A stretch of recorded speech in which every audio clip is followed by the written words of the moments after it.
National payment corporation of India अब UPI को नए लेवल्स पर ले जाने की तैयारी कर रहा है। जल्द ही कस्टमर्स किसी भी दुकान या ऑनलाइन शॉपिंग में यूपीआई से पेमेंट करते समय एक मुश्त रकम देने की बजाय किस्तों में यानी ईएमआई का ऑप्शन चुन सकेंगे। अभी तक ईएमआई की सुविधा जो है ज्यादातर क्रेडिट कार्ड से खरीदारी पर ही मिलती थी, लेकिन नई व्यवस्था लागू होने के बाद ये सुविधा जो है सीधा यूपीआई यूजर्स को मिलेगी। मैडम, आप कैसे देख रहे हैं इस खबर को? और हम लोग आज सुबह ही न्यूज़ रूम में डिस्कस भी कर रहे थे कि विशाल, ये पहले से फॉलो स्टोरी आती हुई नजर आ रही थी। पहले भी कहा जा रहा था कि ऐसी व्यवस्था बनाई जा सकती है, लेकिन अब चूंकि जो एनपीसीआई जाग चुका है, कैसे देख रही हैं इस खबर को? तो बेसिकली यूपीआई को नेक्स्ट लेवल पर ले जाने की कोशिश है विशाल। यूपीआई का इस्तेमाल इतनी तेजी से हो रहा है और हमारे देश में हमने देखा है लगातार जिसकी ट्रांजैक्शंस में, और आप देख रहे थे सुबह ही 20 अरब के आसपास के ट्रांजैक्शन हो रहे हैं, 25 से 30 करोड़ इसके सब्सक्राइबर हैं। इसका दायरा तेजी से बढ़ रहा है, लोगों ने यूपीआई को हाथों हाथ लिया है। लेकिन नेक्स्ट क्या, व्हाट इज नेक्स्ट? तो व्हाट इज नेक्स्ट पर तो एनपीसीआई को काम करना ही है। ये एक नेचुरल प्रोग्रेशन है।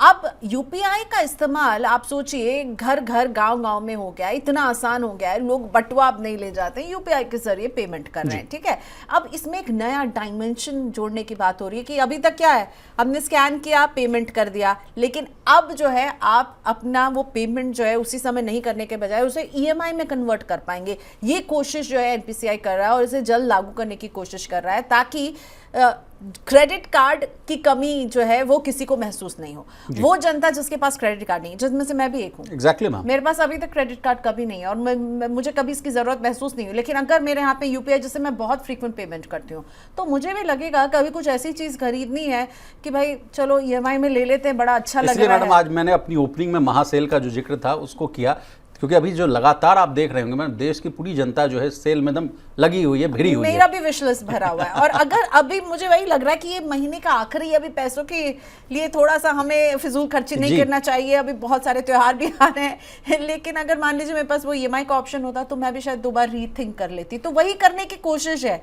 लोगों को ज्यादा अपने ग्राहक बढ़ाने हैं यूपीआई के जरिए।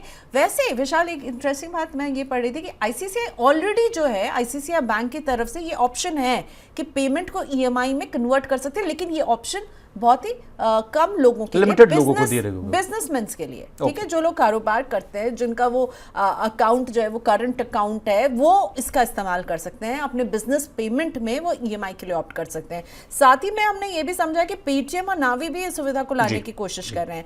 तो एक तरफ एनपीसीआई से पुश करता हुआ नजर आएगा और साथ में हम इसे पेटीएम और नावी के प्लेटफॉर्म में भी आते हुए देखेंगे कि आप अपने पेमेंट्स को ईएमआई में कन्वर्ट कर सकें। और पेनिट्रेशन की अगर हम बात करें तो 25 से 30 करोड़ लोग अभी यूपीआई का इस्तेमाल कर रहे हैं। हमारे देश की आबादी देखिए 140 करोड़ है, उन तक पहुंचना है तो बहुत जरूरी होगा कि आप नए नए फीचर्स ऐड करें। और ये ईज ऑफ पेमेंट का एक और लेवल ऐड हो जाएगा ना, कि आपके पास पैसे नहीं भी, आप उसे ईएमआई में कन्वर्ट कर लेंगे। लेकिन चुनौतियां भी बहुत होंगी विशाल। आप सोचिए, इतना बड़ा इकोसिस्टम जब जुड़ेगा, लोन लेगा, आप उनको कैसे ट्रैक करेंगे, आप उनके डिफॉल्ट को कैसे ट्रैक करेंगे, आप उनसे ब्याज क्या वसूलेंगे? कुछ तो ब्याज वसूलेंगे अगर आप उन्हें ये सुविधा दे रहे हैं। कहा जा रहा है मैडम कि ईएमआई वाली पेमेंट पर 1.5% के आसपास जो इंटरचेंज वाला जो फीस है वो लगाया जा सकता है। इसको ऐसी खबरें आ रही हैं।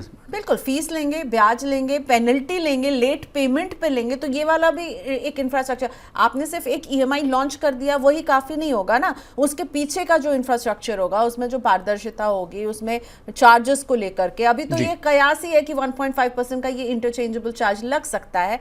आप इसमें और भी तरह के पेनल्टीज की बात कर रहे हैं। आप कुछ पेमेंट भी लेंगे, अगर आप ये सर्विस दे रहे हैं, आप कुछ पेमेंट्स लेंगे, आप पेनल्टी लेंगे अगर कोई डिफॉल्ट करेगा, अगर कोई गायब हो जाएगा फोन बंद करके, तो आप उसे कैसे ट्रैक करेंगे? तो ये पूरा जो नेटवर्क है ना, ये कैसे काम करेगा? और इसीलिए ये बातें बहुत बार उठ करके फिर हमने कुछ ग्राउंड पर होते हुए नहीं देखा है, लेकिन अब एनपीसीआई कह रहा है कि हम उस लेवल पर पहुंच गए कि हम ईएमआई की फैसिलिटी रोल आउट कर सकते हैं बहुत जल्द। तो इस खबर पर नजर रहेगी, क्योंकि ईज ऑफ पेमेंट का एक नेक्स्ट लेवल यूपीआई हमें दे सकता है कि आप ईएमआई के जरिए पेमेंट करें। मैडम, आपने ठीक कहा कि कस्टमर्स को महंगे जो सामान है उनको खरीदने में बहुत आसानी होगी, और जिनके पास क्रेडिट कार्ड नहीं है वो भी एक जो ईएमआई वाला जो ऑप्शन है उससे बहुत उनको लाभ मिल सकता है। लेकिन इसके अलावा madam, the other side of the story ये भी है कि बैंक और फिनटेक कंपनियों की भी जो सेहत है वो सुधरती हुई नजर आएगी, क्योंकि उनको धंधा ज़्यादा मिलेगा और इससे जो मार्जिन जो उत्पन्न होंगे, इससे उनकी भी जो सेहत है वो सुधरती हुई नजर आएगी। आप इस पर अगर कुछ एक दो पॉइंट? ओवरऑल इनके लिए भी जो है बिजनेस का दायरा कमाई का बढ़ेगा। मौका हो जाएगा। हाँ, नई कमाई, उनका बिजनेस बढ़ेगा ना, अब लोगों के पास एक और ऑप्शन होगा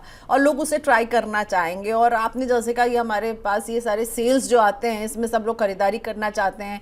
जीएसटी कट के बाद सबको लग रहा है बहुत सारी चीजें सस्ती हो गई, खरीदारी करना है।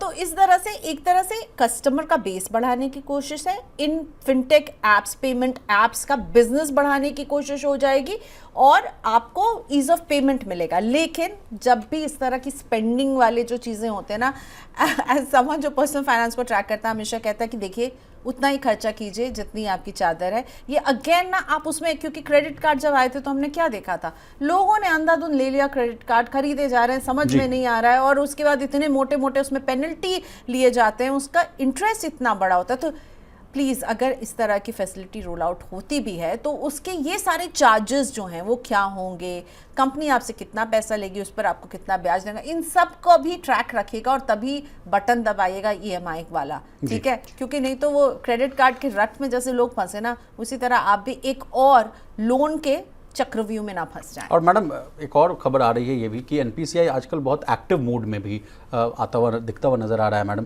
हाल फिलहाल में उन्होंने बड़े ट्रांजैक्शंस की जो लिमिट है उसको 5 लाख से बढ़ाकर जो है 10 लाख रुपए तक किया था, जिसमें मान लीजिए ऑनलाइन पेमेंट्स किया जा सके। कहा जा रहा है कि शेयर बाजार में निवेश करना हो, बीमा का पेमेंट करना हो, क्रेडिट कार्ड बिल्स का जो पेमेंट करना हो, तो इसके लिए वो जो लिमिट थी उसको बढ़ाते हुए नजर आए। तो उसके बाद 10-15 दिन भी नहीं हुए हैं मैडम, उसके बाद ये खबर आना, तो लगातार जिस तरह से आप कह रही हैं कि यूपीआई को बहुत ही सुगम, आसान और ज़्यादा एक्सेसिबल बनाने की जो कोशिश है वो नज़र आ रही है। कैशलेस इकोनॉमी बनना है तो हमें यूपीआई का हाथ थामना होगा।